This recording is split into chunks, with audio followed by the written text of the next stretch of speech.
கடலூர் மாவட்டம் மங்களூர் ஊராட்சி ஒன்றியம், அரங்கூர், லெப்பைகுடிக்காடு ஆகியவற்றை இணைக்கும் வகையில் வெள்ளாற்றின் குறுக்கே புதிய உயர்மட்ட பாலம் அமைக்க அடிக்கல் நாட்டப்பட்டது.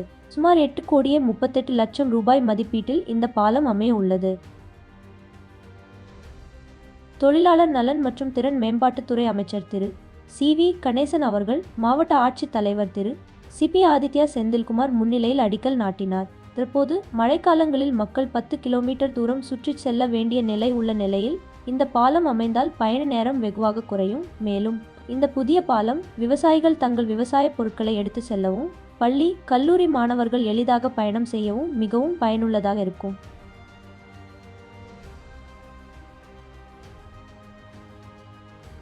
இந்த அடிக்கல் நாட்டு விழாவில் மாவட்ட வருவாய் அலுவலர், வருவாய் கோட்டாட்சியர் மற்றும் துறை சார்ந்த அதிகாரிகள் பலர் கலந்து கொண்டனர்.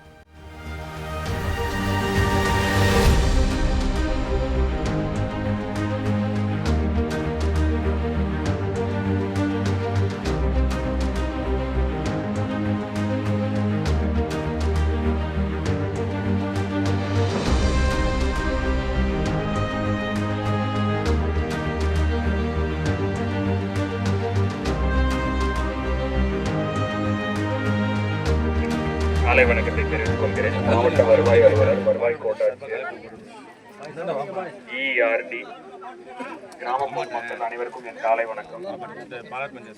இந்த கிராமத்துக்கு கிட்டத்தட்ட ஒரு 5 மாசத்துக்கு முன்னாடி ஒரு இன்ஸ்பெக்ஷன் வந்திருந்தேன். அப்போ கிராம மக்கள் பெரும்பாலும் இங்க வச்சிருந்த பிரதான கோரிக்கையா சொன்னது இந்த பாலம் தான்.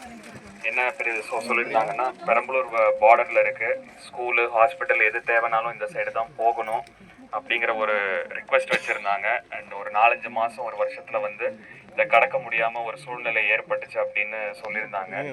தகவல் அறிஞ்ச உடனே மாண்புமிகு அமைச்சர் அவர்களுக்கு இதை உடனுக்குடன் தெரிவித்து அவர் எடுத்த சீரிய முயற்சினாலதான் இன்னைக்கு இந்த பாலத்தோட அடிக்கல் இன்னைக்கு நம்ம நாட்டுறதுக்கு நமக்கு வந்திருக்கு. அது குறிப்பா ஒரு நம்ம மாவட்டத்திலே இது ஒரு கடைக்கோடி கிராமம். ஐ திங்க் இந்த மாதிரி ஒரு பெரிய திட்டம் இந்த கிராமத்துக்கு வருவதுங்கிறதும் ஒரு நல்ல விஷயம். இந்த ஏரியாவுக்கு ஒரு நல்ல வளர்ச்சியும் இது கொடுக்கும். அண்ட் குறிப்பா இந்த கிராமத்தை பத்தி ஒரு சொல்லணும்னா என்ன எனக்கு ரொம்ப பிடிச்ச விஷயம்னா, இங்க இருக்கிற பஞ்சாயத்து நல்ல முறையில நிர்வகிச்சிட்டு இருக்காங்க. குறிப்பா அதே மாதிரி இந்த குழந்தைங்க எல்லாம் இந்த பாலக் பஞ்சாயத்துன்னு பண்ணிட்டு இருந்தாங்க. ஒரு நாள் நான் அவங்களை கலெக்டரேட்டுக்கும் கூப்பிட்டு அவங்க கிட்ட இருந்து நான் நிறைய கத்துக்கிட்டேன், என்ன மாதிரி பண்ணணும் என்ன ஏதுன்னு. நீங்க இங்க பண்ணிட்டு இருக்கிற நிறைய செயல்பாடுகளை இப்ப பிற பஞ்சாயத்துலயும் பண்றதுக்கான முயற்சியை இப்ப தொடங்கி இருக்கோம். ஸோ அதுக்கு இந்த கிராம மக்களுக்கு நன்றியை தெரிவித்துக் கொள்கிறேன்.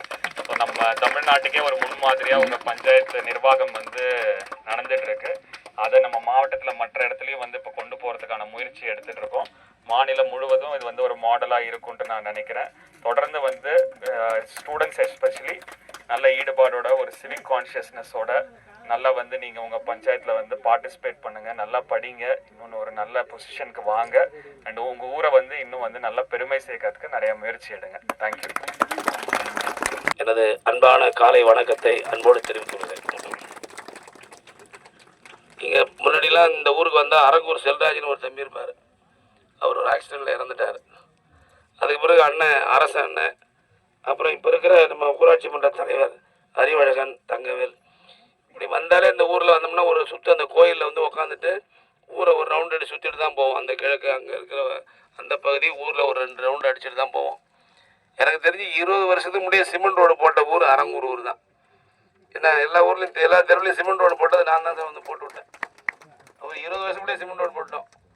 அப்போ அவ்வளோ ஒரு விழிப்பான ஒரு கிராமம்னு சொல்ல முடியுது. ஒரு அது இந்த பக்கம் இந்த ஊரில் இருக்கவங்க பூரா சார் துபாயில் எப்படி கட்டடம் இருக்கோ அதே மாதிரி சார் ஊருக்குள்ளே போனீங்கன்னா இதுக்கு பேர் குட்டி துபாய்னு பேர் சார். இந்த ஊருக்கு பேர் சின்ன துபாய்.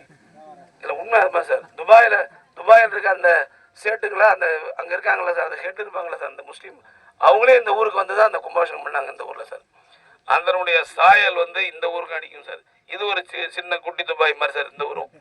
அரங்கூரும் ஒரு சின்ன நல்லா எல்லாரும் ஒரு நல்ல பண்பு, நல்ல படிப்பு, ஒரு தரமான மனிதர்கள் உள்ள இருக்கக்கூடிய ஒரு கிராமம் இந்த அரங்கூர் கிராமம். அதனால தான் நம்முடைய கலெக்டர் கூட சொன்னார், இது ஒரு எடுத்துக்காட்டு, கடலூர் மாவட்டத்துக்கு எடுத்துக்காட்டா இருக்கிற பஞ்சாயத்துன்னு சொன்னதுங்கிறது ஒரு கலெக்டர் சொல்றதுங்கிறது பெரிய விஷயம். ஒரு role model of the panchayat. இது உள்ள ஊருக்குள்ளே வரும்போதே பார்த்தீங்கன்னா ஒன்று அழுக்கு கிழுக்கு குப்பை குப்பை இல்லாமல் நீட்டாக இருக்குது, அவ்வளோ சுகாதாரமாக இருக்குது. அதுக்கு என்ன காரணம்னா எல்லா மக்களுடைய ஒத்துழைப்பும் தான். நம்ம வீட்டுக்கிற குப்பையை நிறைய பேர் கூட்டி அந்த பக்கத்து வீட்டில் கொட்டிவிடுவாங்க. நிறைய பேர் கிராமங்களில் யாரும் ஆள் இல்லைன்னு வச்சுங்க, எல்லாத்தையும் கூட்டி அந்த வீட்டில் கொட்டி விடுறது. அந்த வீட்டு ஜனம் இது வந்து இந்த குப்பை போகவே போகாது. நம்ம குப்பையை எடுத்து கொண்டு வெளியில் போட்டோம்னா எல்லா ஊரும் போட்டால் அப்போ ஊர் சுத்தமாகிடும். எப்பயுமே ஒரு ஊர் நல்லா இருக்கணும்னா அந்த ஊரில் இருக்க தலைவர் நல்லா இருக்கணும். நான் இருக்கேன்னா நான் ஒழுங்காக இருக்கணும். நம்ம முதலமைச்சர் நல்லா இருக்கணும். நல்ல முதலமைச்சர் இருக்கிறதுனால தான் இன்னைக்கு எல்லா ஆற்றுலையும் தண்ணி ஓடுது. வெள்ளாத்துல தண்ணியை பார்த்து பல வருஷம் ஆகுது. விருதாலம் மணிமுத்தாரில் தண்ணியை பார்த்து பல வருஷம் இப்போ தண்ணி ஓடுது. காவேரியில் தண்ணி ஓடுது, வைகையில் தண்ணி ஓடுது, பாலாறுலாம் 40-50 வருஷம் தண்ணி வராது. இப்போ எல்லாத்துலேயும் தண்ணி ஓடிட்டு இருக்கு. என்ன காரணம்னா நான் எங்கள் முதலமைச்சர் தான் சொல்லலை. ஒரு நாட்டை ஒரு அரசன் நன்றாக ஆண்டால் அந்த குடிமக்கள் மகிழ்ச்சியாக இருப்பாங்க. நாட்டில் நல்ல மழை பெய்யுன்னு சொல்லுவாங்க. அதனால தான் இன்னைக்கு மார்ச் மாதம் ஏப்ரல் மாதத்தில் கூட நல்ல மழை பெய்யுதுன்னா ஒரு நல்ல முதலமைச்சர் நாட்டில் தளபதி மு.க. ஸ்டாலின் இருக்கிற காரணத்தால் தான் நீங்கள் நாடு நல்லா இருக்கு. நான் புகழ்ச்சிக்காக சொல்ல, எங்கேயாவது மழை இல்லைன்னு சொல்ல முடியுமா? முன்னெல்லாம் பார்த்தா எந்த ஒரு கலெக்டர் சும்மா லெட்டர் எழுதிட்டே இருக்கணும், சார் ஒரு போர் அடிச்சு கொடுங்க சார், போர். இப்போ போரே கேட்கறதே இல்லை. அவரும் போர் அடிச்சு போயிருக்காரு, போர் ஏதோ கேளுங்களேன்னு. அந்த மாதிரி அளவுக்கு இன்னைக்கு இருக்கு. அதனால நல்ல முதலமைச்சர் நாட்டை ஆண்டு கொண்டிருக்கிறார். நம்ம கலெக்டர் நல்ல மனுஷன். ஒரு பைசா கூட யார்ட்டி எந்த எதிர்பார்ப்பும் இல்லாத ஒரு நம்ம கலெக்டர். அவர் இந்த ஊர் பாலம் வர்றதுக்கு அவர் ஒரு பெரிய காரணம். நம்முடைய முதலமைச்சர் நிதி ஒதுக்கி தந்திருக்கிறார். இந்த பாலத்தை கட்டுறதுக்கு உத்தரவு போட்டிருக்காரு. 8,57,00,000 ரூபா, 8,37,00,000 உங்க ஊருக்கு வந்திருக்கு. சாதாரண விஷயம் இல்லை. 80 லட்சம் இல்லை, 8 லட்சம் இல்லை, 837 லட்சம் ரூபா, 8.5 கோடி இந்த ஊருக்கு ஒதுக்கி கொடுத்துருக்கோம் பணம். தெரிஞ்சுங்க, இது சாதாரண விஷயம் இல்லை. இதனால இந்தாண்ட இருக்கிற பாளையம், அரங்கூர், ஆக்கனூர், பாளையம், இந்த பக்கம் போனீங்கன்னா அந்த அரங்கூர், பிறங்கியம், அங்கே குறைக்க, அந்த பக்கம் இருக்க அந்தாண்ட ஆலம்பாடியிலேருந்து வரவங்க லப்பக்குடி காடு வரவங்க பூரா இந்த வழியாக போயிடலாம். இது ஒரு மிகப்பெரிய முக்கியமான பாலம். இது இல்லைன்னா மழை பெஞ்சு வெள்ளம் வந்து என்ன பண்ணுவோம் சார், இங்கே தொழுதூர் போகணும் சார். தொழுதூர் லப்பக்குடி போய் திருமாந்திர போய் இங்கே வந்துட்டு திரும்ப தான் வரணும். தண்ணி வடிகிறது இப்போல்லாம் பரவாயில்ல, சீக்கிரம் வடிஞ்சு. அப்போல்லாம் 4 நாள் 5 நாள் வெள்ளம் போகும் சார். அந்த காலத்தில் நாங்கள் சின்ன பிள்ளையா இருக்கும்போது எங்கள் அக்கா ஒரு தானே ஆடுதுறை தான் சார். நான் இப்படி சுற்றி தான் நடந்து வந்து போவோம். அப்போல்லாம் பஸ்ஸில் வரதுக்கு பணம் இருக்காது சார், நடந்து தான் வரணும், சுற்றி வரணும். 5 ரூபா கிடைக்கிறது பெரிய விஷயம். அதனால் நம்முடைய கலெக்டர் வந்து இன்ஸ்பெக்ஷன் வந்த உடனே மக்கள் கோரிக்கை சொன்ன உடனே அதை சிபாரிசு பண்ணி அனுப்பினார். உடனே நம்முடைய முதலமைச்சர் கவனத்துக்கு கொண்டுட்டு போய் இந்த பாலத்தை கட்ட நம்ம இன்னைக்கு ஏற்பாடு பண்ணியிருக்கோம். மகிழ்ச்சியாக இருக்குது, சந்தோஷமாக இருக்குது. இந்த ஊருக்கு ஒரு 8.5 கோடி ரூபாய் ஒதுக்கீடு செஞ்சு ஒரு பாலம் கட்டி இது மேலே பைக்கில் போகிறது, காரில் போகிறது, நடந்து போகிறது, பக்கத்தில் போகிறது, காரில் வாக்கிங் போகிறது எல்லாம் இந்த பாலம் உங்களுக்கு உதவ போகுது. அப்படிப்பட்ட ஒரு நல்ல செயலை நம்ம முதலமைச்சர் கொண்டு வந்து இன்னைக்கு நிறைவேற்றி இருக்கிறார். அது நம்ம கலெக்டர் அதுக்கு ஃபாலோ பண்ணி அதை செஞ்சு கொடுக்கணும்னு முழுமையாக இருந்தார். அதுக்காக ஊர் மக்கள் சார்பாக நம்முடைய மாவட்ட ஆட்சித்தலைவருக்கு, முதலமைச்சருக்கும் நாம் நன்றியை தெரிவித்துக் கொள்கிறோம். இந்த பாலம் மட்டும் இல்லை, நீங்கள் தெரிஞ்சுக்கணும், இந்த ஆடுதுறை இருக்குல்ல பாளையம், அங்கே ஒரு பாலம் கட்டுறோம். ஏன்னா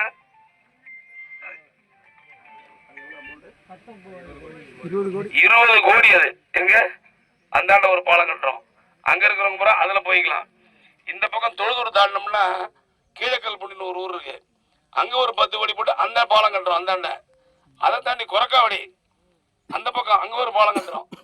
ஆக இந்த ஆற்றுல மட்டும் கொரக்காவடியில் ஒரு பாலம், கீழக்கல்புண்டில் ஒரு பாலம், அரங்கூரில் ஒரு பாலம், அங்கே பாளையத்தில் ஒரு பாலம், திட்டக்குடியில் கட்டினோம், நாம் தான் கட்டினோம் கலைஞர் ஆட்சியில், அங்கே ஒரு பாலம், அதுக்கடுத்து முருகன்குடியில் ஒரு பாலம்.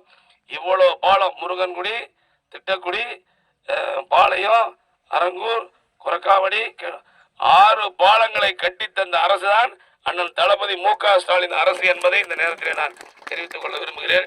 இது எதுக்காக சொல்றேன்னா, இப்படி மக்களுடைய பிரச்சனைகளை, மக்களுடைய கோரிக்கைகளை உடனுக்குடன் நிறைவேற்றக்கூடிய ஒரு முதலமைச்சர் நம்முடைய தமிழ்நாட்டினுடைய அண்ணன் தளபதி மு.க. ஸ்டாலின் அவர்கள். இது மட்டும் இல்லாமல் காலையில் இந்தியாவில் எங்கேயுமே பிள்ளைங்க சாப்பிடாம இருக்கக்கூடாது காலை உணவு திட்டத்தை கொண்டு வந்திருக்காரு. நம்ம வீட்டு பிள்ளைங்க காலேஜில் படித்தா மாதம் 1000 ரூபா கொடுக்க சொல்லிருக்காரு. நம்ம தம்பிங்க படிக்கிறதுக்கு மாதம் 1000 ரூபா கொடுக்க சொல்லியிருக்காரு. வயசானவங்க வீட்டை விட்டு நடந்து வர முடியல, கால் போயிடுச்சு அப்படின்னா அவங்க வீட்டுக்கே கொண்டு போய் அரிசி பருப்பு சர்க்கரையெல்லாம் கொடுக்க சொல்லி தாயுமானவர் திட்டத்தை கொண்டு வந்து நிறைவேற்றிருக்காரு. இப்படி ஒரு நல்ல முதலமைச்சர் நாட்டுக்கு கிடைத்திருக்கிறார். அவருக்கு நீங்களெல்லாம் உறுதுணையாக இருக்க வேண்டும் என்று அன்போடு கேட்டு விடைபெற்றுக் கொள்கிறேன். நன்றி, வணக்கம்.